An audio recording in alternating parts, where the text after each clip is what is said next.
오늘 하나님께서 우리에게 주시는 말씀은 열왕기하 13장 1절에서 4절까지 말씀입니다. 우리 함께 한 목소리로 합독하겠습니다. 시작. 유다의 왕 아하시아의 아들 요아스의 제23년에 예후의 아들 여호아하스가 사마리아에서 이스라엘 왕이 되어 17년간 다스리며 여호와 보시기에 악을 행하여 이스라엘에게 범죄하게 한 느밧의 아들 여로보암의 죄를 따라가고 거기서 떠나지 아니하였으므로 여호와께서 이스라엘에게 노하사 늘 아람 왕 하사엘의 손과 그의 아들 베나닷의 손에 넘기셨더니 아람 왕이 이스라엘을 학대함으로 여호아하스가 여호와께 간구하매 여호와께서 들으셨으니 이는 그들이 학대받음을 보셨음이라. 아멘. 네, 오늘 본문의 이야기는 1절에 기록하고 있는 것과 같이 남유다의 왕 아하시아의 아들 요아스가 왕이 된 지 23년 정도가 흘러간 뒤의 이야기를 담고 있습니다.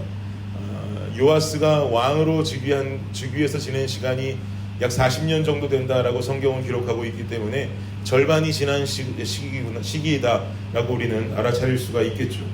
그래서 오늘 본문에 들어서면서 성경을 비추던 밝은 조명이 남유다 아달랴의 죽음과 우리가 며칠 동안 지켜본 아달랴의 죽음 이전에 어린 나이에 요아스를 여호야다 제사장이 성전으로 이렇게 옮겨 구출하고 거기서 6년 동안 교육하고 훈련받게 하면서 7살이 되어서 어린 나이에 왕위에 즉위하게 되는 어떤 이런 남유다 역사를 향한 조명을 비추고 있는 모습만을 보고 있다가 그 조명은 다시 북이스라엘의 이야기로 넘어오게 됩니다.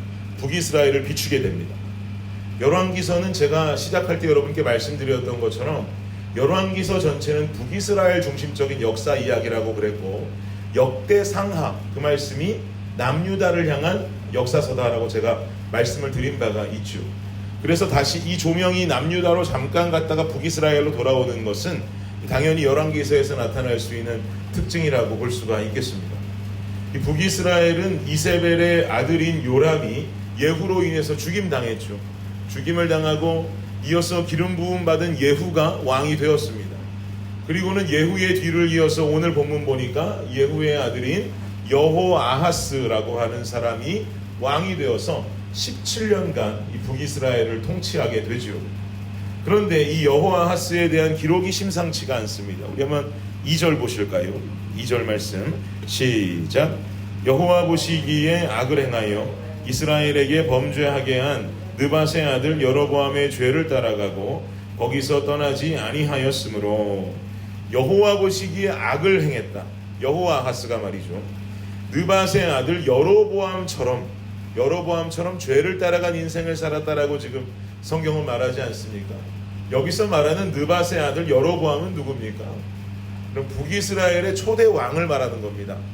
남유다와 북이스라엘이 나뉘었을 때 남유다는 솔로몬의 아들이었던 르호보암이 왕이 되었고 북이스라엘은 그 이전에 이 유다의 어떤 공사 작업반장이었던 여로보암이라는 자가 북이스라엘의 초대 왕으로 세워지게 되죠. 그래서 여로보암은 어떤 죄를 지었는가? 북이스라엘의 초대 왕이 된 여로보암에게는 어떤 특징과 어떤 죄가 있었는가? 여러분 기억해 보시면 여로보암은 남유다를 다스리던 다윗 왕조의 전통 있는 모습이 늘 두려웠어요. 거기에 대한 어떤 피의식 같은 것이 늘 있었습니다. 북이스라엘의 왕이 된 사람이지만 언제든지 이스라엘 백성들은 자기를 죽이고 남유다로 돌아갈지 모른다라고 하는 불안함을 가지고 살고 있었습니다. 왜냐하면 유다는 다윗의 왕조를 통해서 전통적으로 흘러가는 명목을 유지하고 있었기 때문이죠.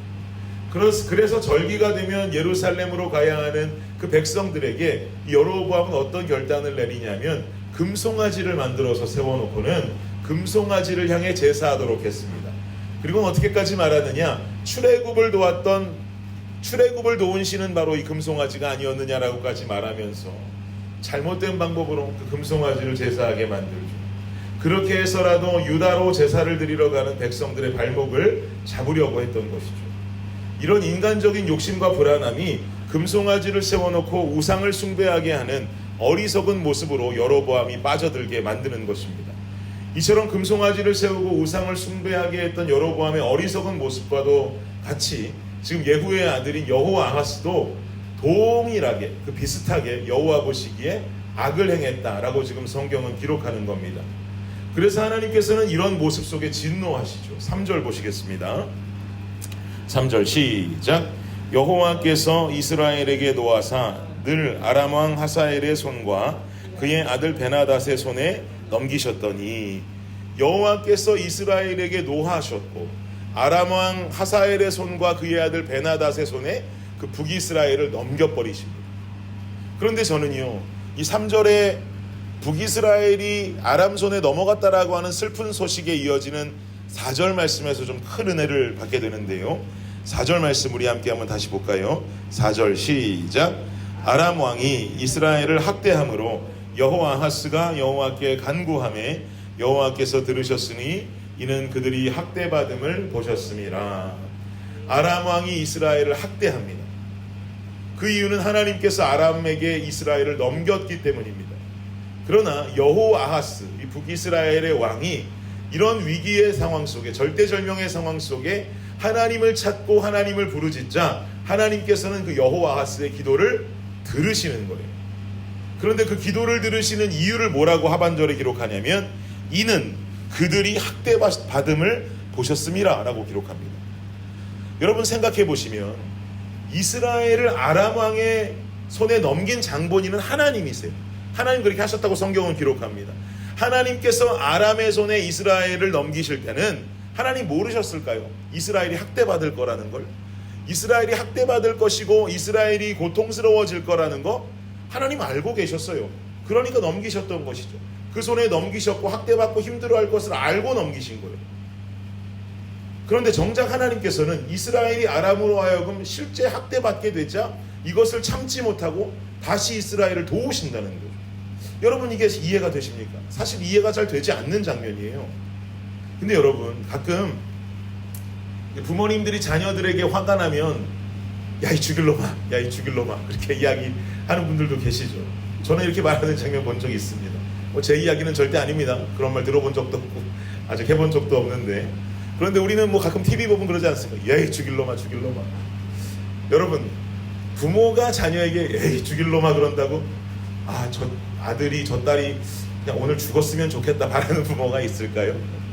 정말 죽었으면 좋겠어서 쟤 언제 죽나 하는 마음으로 야 이 죽일 놈아 그러는 걸까요? 세상 천지에 그런 부모가 어디 있겠어요? 야 이 죽일 놈아 그러는 건 그 아이를 바라보는 부모의 답답함, 그 답답함은 사랑에 기반된 어떤 내뱉음이라고 볼 수 있는 것이죠. 무슨 이야기를 해서라도 자녀가 올바른 길로 돌아오기를 바라는 마음으로 답답한 마음에 화가 나니까 말할 수 있는 말이겠죠. 자녀를 향한 하나님 아버지의 마음도 동일합니다. 더 심하면 심했지 동일함을 넘어서면 넘어섰지 다를 바가 없습니다. 하나님께서는 성경을 통해 심판을 말씀하시고 징벌을 말씀하시고 하시죠.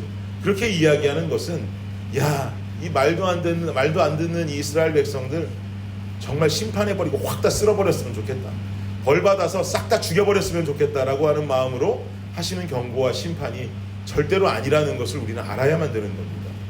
죄 많은 연약한 우리에게 있어서 가장 큰 축복은요, 회개의 인생이 주어졌다는 거예요. 회개의 기회가 주어졌다는 거예요.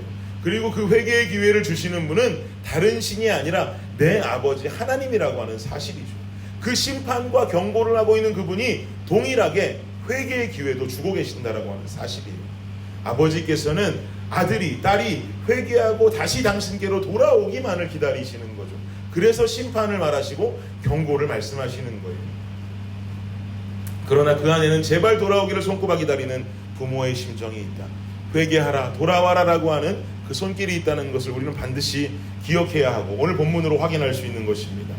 사랑하는 여러분, 우리는 늘 신앙생활 잘못하면 하나님 무서운 하나님이야 라고 생각할 때가 있죠. 그렇게 생각하는 정도만 돼도 그 신앙 건강한 신앙입니다. 그런데요, 무서운 하나님이라고 피해버리는 것은 상책이 아닙니다. 잘못된 것은 주님 앞에 잘못을 호소하고 주님 앞으로 돌아올 때, 여러분 돌아온 탕자를 그 아버지가 어떻게 맞아주었습니까? 안아주고 잔치를 벌이고 소를 잡고 하면서 얼마나 최고의 대접으로 그 돌아온 탕자를 그 아버지가 환대해 주었어요. 하나님도 돌아오는 우리를 향해서 그것보다 그 이상으로 환대하고 기뻐하실 줄을 믿습니다. 그러니 우리의 삶이 때로는 죄 가운데 임할지라도 주님 앞으로 얼른 돌아 나오십시오. 잘못된 신앙과 잘못된 생각은 모두 다 내려두고 하나님의 자녀된 올바른 삶의 길을 살아갈 수 있는 저와 여러분 되시기를 예수 그리스도의 이름으로 축복합니다. 기도하겠습니다. 주님, 우리는 때론 잘못된 길로 걸어갈 때가 있습니다. 늘상 예수 믿는다고 올바른 길이요 바른 길로만 정확하게 걸어가는 사람은 이 세상에 아무도 없다는 것 우리도 알고 하나님은 우리보다 더 잘하실 거라고 확신합니다. 그러나 주님은 우리에게 회개할 수 있는 기회를 주셨습니다. 돌아오라고 주님은 말씀을 통해서 계속 우리에게 손을 내미십니다.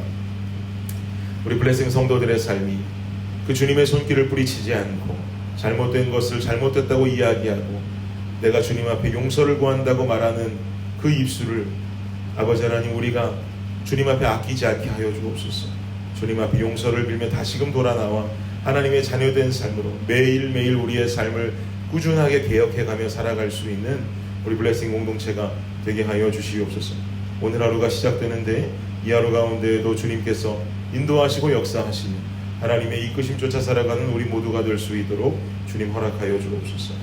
감사하며 이 모든 말씀 예수님의 이름으로 기도드립니다. 아멘.